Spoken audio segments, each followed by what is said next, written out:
इतिहास के महान शूरवीरों को जन्म देने वाली भारत भूमि के कण कण में वीर गाथाएं बसती हैं। भारत की इस वीर उर्वरा वसुंधरा पर वीर गाथाओं की इस सूची में नया अध्याय उस समय जुड़ा जब 18 अगस्त 1700 के दिन पेशवा बालाजी विश्वनाथ के घर पुत्र बाजीराव ने जन्म लिया, जिन्हें ऐतिहासिक ग्रंथों में बाजीराव प्रथम के रूप में संबोधित किया जाता है। इन्होंने आगे चलकर मुगल साम्राज्य की नींव हिला दी।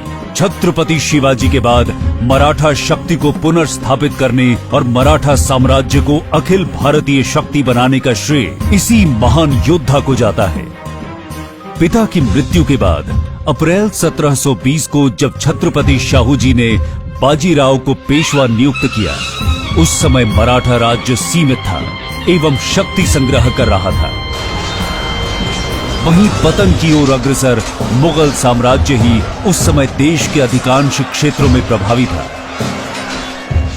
लेकिन बाजीराव ने मुगल साम्राज्य का सटीक आंकलन करते हुए छत्रपति से आग्रह किया, हमें इस जर्जर वृक्ष के तने पर आक्रमण करना चाहिए, शाखाएं तो स्वयं ही गिर जाएंगी।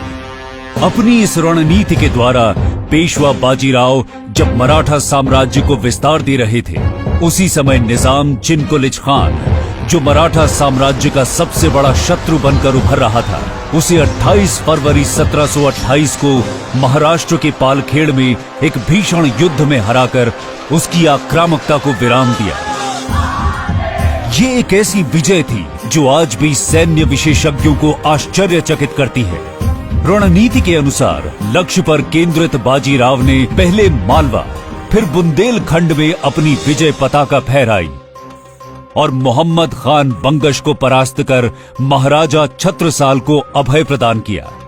इस नवीन विजित क्षेत्र के राजस्व और क्षेत्राधिकार को दृढ़ता प्रदान करने के लिए पेशवा ने दिल्ली की ओर प्रस्थान किया। यह अभियान पूर्णतः सफल रहा, लेकिन इस अपमान से बौखलाए मुगल बादशाह ने निजामुल मुल्क और सादत खान जैसे अपने बड़े सैन्य सरदारों को बाजीराव पर संयुक्त आक्रमण के लिए भेजा।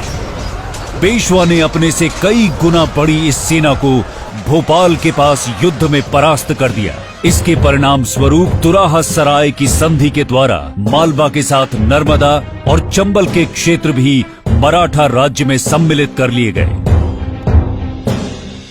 20 वर्षों के अथक परिश्रम के कारण पेशवा बाजीराव का स्वास्थ्य बिगड़ चुका था। सैन्य शिविर में भीषण ज्वर के प्रकोप के कारण 28 अप्रैल 1740 को मध्य प्रदेश के खरगोन जिले में नर्मदा तट पर स्थित ग्राम रावेर खेड़ी में उनकी यह पराक्रमी जीवन यात्रा संपन्न हुई।